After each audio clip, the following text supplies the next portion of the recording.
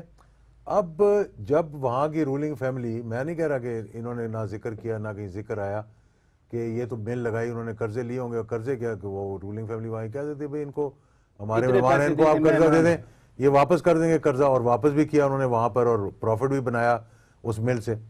پرویز مشرف صاحب نے پچھلے دنوں انکشاف کیا ہے کہ میرے اکاؤنٹ میں اسی سعودی کنگ نے کتنے بلین ڈالر بھیج دیے، جس سے انہوں نے $500,000 پاؤنڈ کا وہاں پہ لیا، تقریباً گھر لیا یا اس کے گرد و نواح تھا. وہ کہتے ہیں ابھی تک میرے اکاؤنٹ میں پیسے پڑے.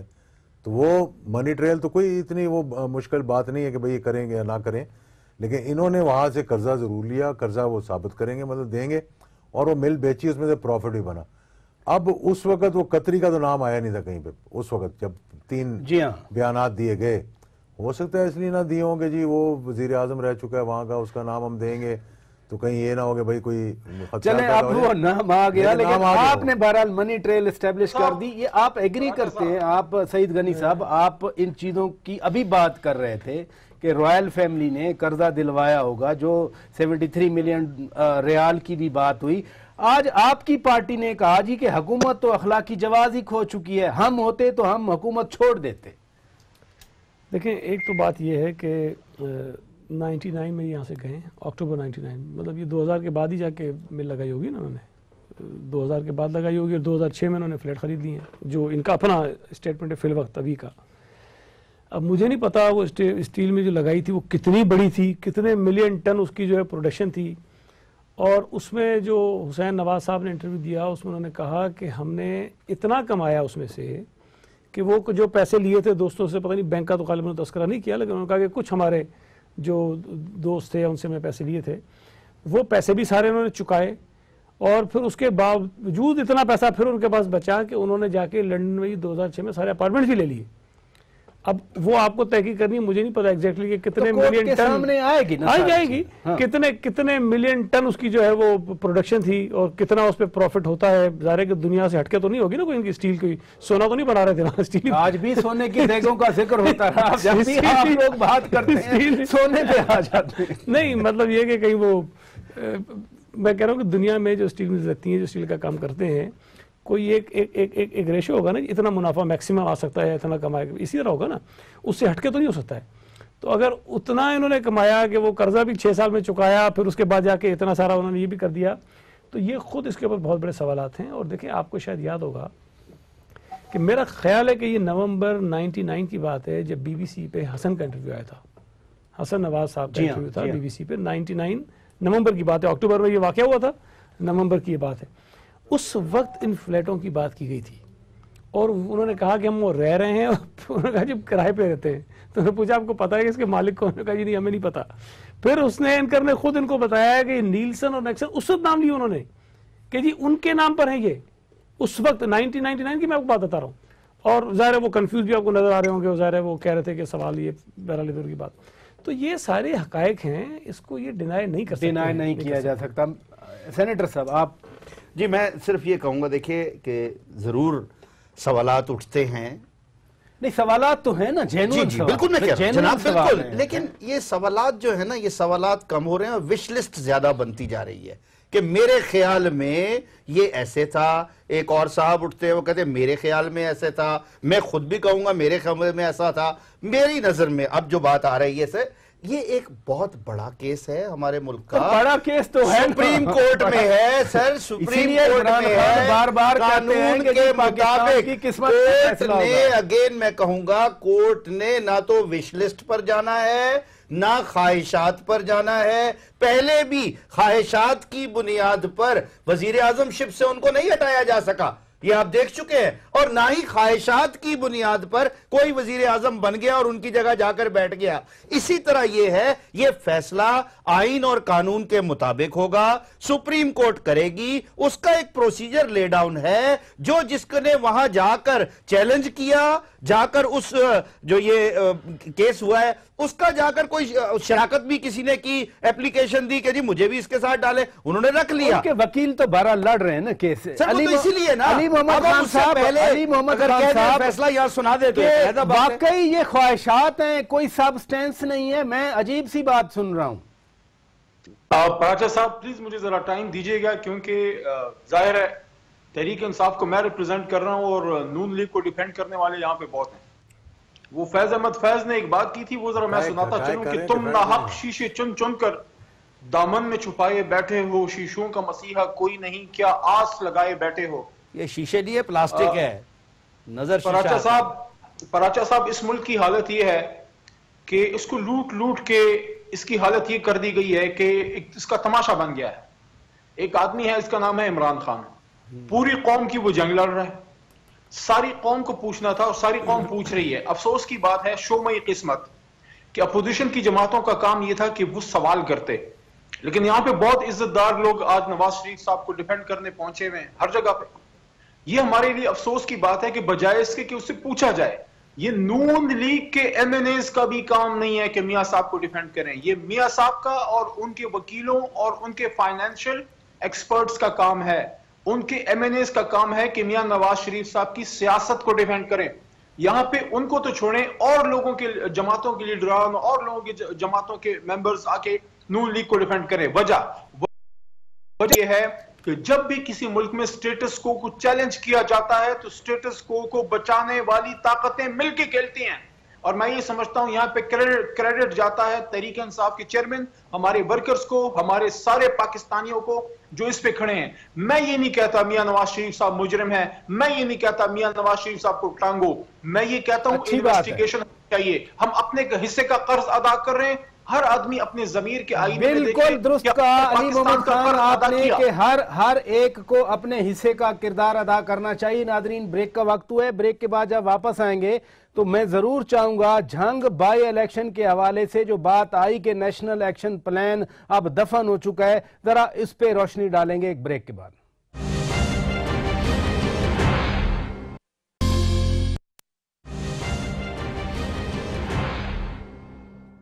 ویلکم بیک ناظرین, آج روبرو آپ دیکھ رہے ہیں اسلام آباد اسٹوڈیو سے. اب ہم بات کریں گے نیشنل ایکشن پلان کے حوالے سے. اسپیشلی بلاول بھٹو زرداری نے کہا کہ یہ دفن ہو چکا ہے. مسلم لیگ نواز کی یہ اپنی سیٹ تھی, انہوں نے ہاری. ان کے لیے تو لمحہ فکریہ ہونا چاہیے تھا نیشنل ایکشن پلان پہ. یہ ملک میں امپریشن ہے کہ عمل درآمد نہیں ہوا. کیا واقعی نیشنل ایکشن پلان کی ناکامی یا اس پر کم عمل درآمد کی وجہ سے یہ سیٹ ہاری ہے؟ دیکھیں, ایک شخص جو ہے وہ قانون کے مطابق اپلائی کرتا ہے, وہ الیکشن کمیشن کے قواعد و ضوابط کے تحت اپلائی کرتا ہے. اس کو سکروٹنی ہوتی ہے, سوال پوچھے جاتے ہیں, اس کے خلاف کوئی ایف آئی آر ہے وہ لائی جاتی ہے, اگر وہ کنوکٹڈ ہے تو وہاں لائی جاتی ہے, مطلب اس کو روکنے کے لیے. کیا کوئی ایسا عمل پیش آیا اس سے پہلے؟ اب ایک شخص جو ہے وہ جا کر الیکشن لڑتا ہے, لوگ اس کو اس کے حلقے کے بغیر کسی زور دھونس دھاندلی کے, یا تو وہ حکومت میں ہوتا اور جی جاتا تو ہم کہتے ہیں جناب اس کو ذرا براڈر پرسپیکٹو میں اگر ہم ایڈریس کریں کہ دائرہ ایک کالعدم تنظیم ہے, وہ ملک میں مختلف حوالوں سے پہچانی جاتی ہے. اب اس کے پلیٹ فارم سے آپ کی بات درست ہے, عدالت نے اجازت دی, لیکن میں تو براڈر پرسپیکٹو میں بات نہیں. اب کالعدم تنظیم کے وہ سربراہ ہیں یا کالعدم تنظیم کو ریپرزینٹ کر رہے ہیں, تو پھر کس لیے آپ اس پہ الزام لگائیں گے؟ مطلب دو جب سے الیکشن ختم ہوا ہے لوگ کہہ رہے ہیں نیشنل ایکشن پلان ختم ہو گیا, یہ جناب کالعدم تنظیموں والے آ گئے ہیں. بھئی آپ ان کو پہلے روکیں. آپ اگر ان کے خلاف کوئی چیز ہے نیشنل ایکشن پلان کے مطابق تو حکومت اس کو چیلنج کرے, حکومت ان کو پکڑے, حکومت ان کو اندر کرے. بات یہ کہ حکومت پہ مجھے کئی دفعہ بڑا افسوس اور دکھ بھی ہوتا ہے کہ وہ الزام لگا رہے ہوتے ہیں لوگوں پر اتنے بڑے بڑے کہ جب اختیارات ان کے پاس ہیں وہ جا کے یہ ٹیکس چور ہے, اس نے فلانا کیا, اس نے فلانا کیا. بھائی اپنے ایف بی آر کو, اپنی ایف آئی اے کو کہیں جا کے ان کو پکڑ کر اندر کریں. پی ٹی آئی کہتی ہے نا, آپ الزام لگاتے ہیں تو آپ تو اختیارات ہیں آپ کے پاس, آپ حکومت میں یہ آپ تو حکومت کو پھر عمل درآمد کروانا چاہیے نا وہاں پہ. بات تو بڑی ویلڈ ہے کہ الیکشن کمیشن نے ان کو اجازت دی, سکروٹنی ہوئی, حکومت نے جا کے کہیں ریٹنی کی, حکومت نے آنے دیا, حکومت خود ہی ہار گئی. ہارنے والے تو نہیں یہ بات کر رہے, آپ کی پارٹی یہ بات کر رہی ہے. بلاول بھٹو زرداری کہہ رہے ہیں کہ اس بائی الیکشن کی وجہ سے نیشنل پلان آف ایکشن دفن ہو گیا. دیکھیں اس پر تو ہم نے بات نہیں کی کہ لوگوں نے ان کو ووٹ نہیں دیا ہے, اس پر تو ہم نے بات نہیں کی. وہ امیدوار تھے, الیکشن ہوا, لوگوں نے ان کو ووٹ دے دیا. لیکن اس میں بھی تو کوئی دوسری رائے نہیں ہے نا کہ ان کا تعلق بہرحال سربراہ ہیں یا نہیں ہے, تعلق ایک کالعدم تنظیم سے ہے. ان کی حمایت میں کالعدم تنظیم نے کام کیا ہے. اس کے سربراہ کو بھی اجازت اجازت مل گئی تو وہ کرتے رہے. اور جو صاحب جیتے ہیں ان کی خود کچھ اسپیچز میں نے دیکھی, ہیٹ اسپیچز میں آتی ہیں, کسی ایک فرقے کے خلاف بڑا نفرت انگیز انہوں نے تقاریر کی ہوئی ہیں. سوال جو ہم اٹھاتے ہیں کہ نیشنل ایکشن پلان میں یہ چیزیں شامل ہیں کہ آپ ایک تو ہیٹ اسپیچز کو روکیں گے اور ان کے جو اگر کرتے ہیں لوگ ان کے خلاف کارروائی کریں گے, اور جو کالعدم تنظیمیں اگر کسی اور نام سے بھی کام کرنا چاہیں تو ان کو کام کرنے کی اجازت نہیں ہوگی. اصل کوشچن مارک تو یہاں ہم اٹھا رہے ہیں. ہم ان کی جیت پہ نہیں کہہ رہے ہیں کہ وہ جیتے کوئی غلط طریقے سے یا کوئی گن پوائنٹ پہ انہوں نے ووٹ لے لیے یا زبردستی کوئی ڈبے بند ہوئی, براڈر فریم ورک میں بات ہو رہی ہے. اصل بات یہ ہے ایک ایم پی اے کا پنجاب اسمبلی میں آ جانا کوئی بڑی بات نہیں ہے. 400 ممبران سے شاید لگ بھگ کوئی اس کے ارکان ہیں, اس میں اگر ایک آدمی آ جائے گا تو کیا کر لے گا. لیکن سوال یہ پیدا ہوتا ہے کہ آپ اتنے برسوں سے نیشنل ایکشن پلان کی بات کرتے ہیں, آپ کہتے ہیں بڑی ہم نے کامیابی حاصل کر لی ہیں, آپ بہت بڑے بڑے, لیکن صوبہ پنجاب کے اندر وہ جنگ کوئی جنگل میں نہیں, کوئی مضافات نہیں ہے کہ کہیں کسی کو کچھ پتہ نہیں چلا. ایک اچھا بڑا شہر ہے, وہاں پر اگر آپ اس قسم کی تنظیم کو اجازت دیتے ہیں. اور میں کل شیخ وقاص اکرم کو ہی سن رہا تھا کہیں کہ وہ بتا رہے تھے کہ ایون لدھیانوی صاحب کو جب کورٹ نے الاؤ کیا تو اس وقت بھی وہ 2 مقدمات اشتہاری ہیں, باقی چیزوں کو چھوڑ دیں. اب وہ مجھے نہیں پتا صحیح ہے کہ غلط ہے. اس میں پھر حکومت کی کیا ہے, اس میں تو حکومت کو کہنا, یہ تو پھر عدالت نے, جیسے آپ خود فرما رہے ہیں. میں یہ کہنا چاہ رہا ہوں کہ نیشنل ایکشن پلان پر امپلیمنٹ کروانا تو حکومت کی ذمہ داری ہے نا. ایک پلان, یہ کریڈٹ یہ گورنمنٹ اس کا لیتی ہے. درست ہے کہ جی کسی دور میں نہیں بنا, ہمارے دور میں یہ ایک پلان بنا ہے جو دہشت گردی کے خلاف ایک بڑا ایک لانگ ٹرم ایک پلان, ایک پالیسی ہے, اور اس کے نتیجے میں ہم اس ملک سے دہشت گردی ختم کریں گے. لیکن اگر اس کے ہوتے ہوئے بھی یہ کام ہو رہے ہیں تو سوالیہ نشان تو ہے اس کے اوپر کہ آپ کتنے کامیاب ہوئے اس میں. جی سینیٹر صاحب, یہی سوال آپ سے کہ کراچی میں آپریشن ہوا, رینجرز نے آپریشن کیا, بڑا کامیاب رہا, امن ریلیٹو میں کہہ سکتا ہوں بہت حد تک بدامنی پہ قابو پایا گیا, امن قائم ہو گیا. یہ اسی کے حصے تھے نا نیشنل ایکشن پلان کے. اب اگر یہ کہا جائے کہ جی دفن ہو گیا جنگ میں آ کے, نہیں دیکھیں یہ اس کو اس طرح سے نہیں, میں یہ سمجھتا ہوں کہ اس کے جو 19 نکات تھے اور اس پر متعدد بار سابقہ chief of army staff general Raheel Sharif صاحب نے واضح الفاظ میں کہا کہ دیکھیے جو فوج جس حد تک کر سکتی تھی وہ کیا, لیکن جو صوبائی حکومتوں کی ذمہ داریاں تھیں انہوں نے وہ پورا نہیں کیا. صرف میں اسی حد تک بات کروں گا. دوسری بات یہ آتی ہے کہ جب یہ پوچھا گیا قمر باجوہ صاحب سے بھی, انہوں نے کہا جی نہیں, نیشنل ایکشن پلان جو ہے وہ اپنی روح کے مطابق آگے بڑھے گا. یہ انہوں نے واضح الفاظ میں کہا.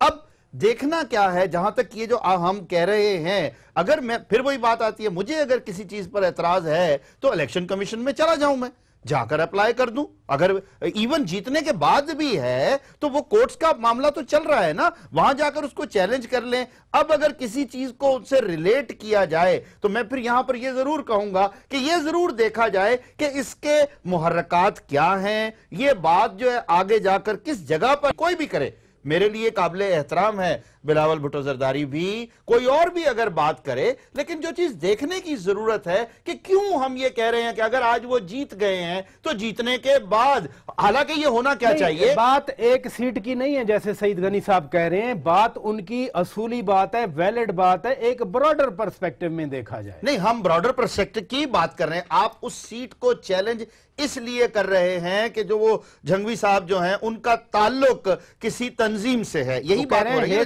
سپیچ انہوں نے سنی. اچھا, اب ہیٹ سپیچ کی بات میں یہاں ہی کہتا ہوں سر, اسی بات کو لے لیتے ہیں. ہیٹ سپیچ بالکل ان کی ہوں گی, اگر انہوں نے سنی ہے بالکل درست کہہ رہے ہوں گے تو چلے جائیں نا عدالت میں, اسی کے مطابق اس کو چیلنج کریں, ان کو ڈسکوالیفائی کرائیں, یہ صرف بیان نہ دیں. علی خان صاحب آپ کیا کہیں گے؟ نیشنل ایکشن پلان تو سب نے بنایا تھا مل کر, اتفاق رائے تھا اس میں, ظاہر ہے ایک بڑا سانحہ ہوا آپ ہی کے صوبے میں جس کے بعد یہ بنا تھا.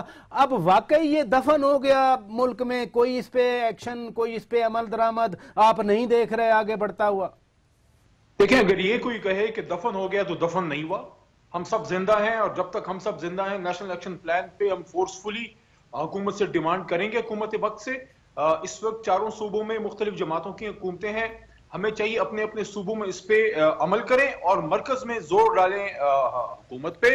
مرکزی قومی اسمبلی میں حکومت سے ڈیمانڈ کریں. ہاں میں سمجھتا ہوں کہ جہاں تک مرکزی حکومت کا تعلق ہے, ان کی پریفرنسز جو ہے, ان کی جو وہ لگتا نہیں ہے کہ ان کی کسی وش لسٹ میں آپ کہہ لیں یا ان کے ایجنڈا آئٹم میں ٹاپ 10 میں کوئی نیشنل ایکشن پلان بھی ہے. مجھے یہ بتایا جائے کہ پچھلے ایک سال میں نہیں, پچھلے تقریباً 2.25 سال میں یا 2.25 سال میں, جب سے یہ آپ جنگ لڑ رہے ہیں دہشت گردی کے خلاف ضرب عضب کے نام سے, آپ نے نیشنل ایکشن پلان پہ اسپیسیفکلی کتنی کیبنٹ میٹنگز کی ہیں؟ شاید 2 بھی نہیں.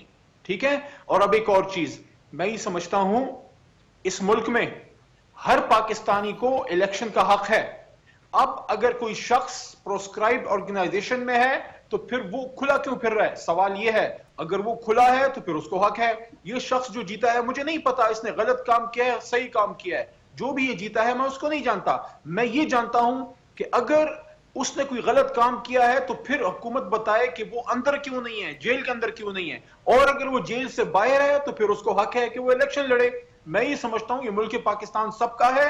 اس میں اگر کوئی پروسکرائبڈ آرگنائزیشن ہے تو اس کو تو الیکشن کا حق ہی نہیں ہے. تو پھر سوال صوبائی حکومت پہ اور الیکشن کمیشن آف پاکستان پہ اٹھتا ہے کہ اگر کوئی شخص غلط کام کر رہا ہے, پروسکرائبڈ آرگنائزیشن میں ہے, تو الیکشن لڑ کیوں سکا وہ؟ بنیادی سوال تو علی خان یہی, بنیادی سوال تو علی محمد خان سے, بنیادی سوال جو ہم بھی ریز کر رہے ہیں اور یہاں پینلسٹ بھی یہی بات کر رہے ہیں کہ اگر وہ ایسا ہے تو پھر سکروٹنی میں دوسری چیک لسٹ جو تھی اس میں اس کو لڑنے کی اجازت کیوں دے گی؟ بہرحال بہت شکریہ علی محمد خان صاحب, آپ نے وقت نکالا. سینیٹر میاں عتیق صاحب بہت شکریہ, سینیٹر سعید غنی صاحب بہت شکریہ, اجاز الحق صاحب شکریہ آپ کا, آپ تشریف لے آئے. ناظرین ہماری طرف سے یہی کچھ, اپنے میزبان شوکت پراچا کو اجازت دیجیے. خدا حافظ.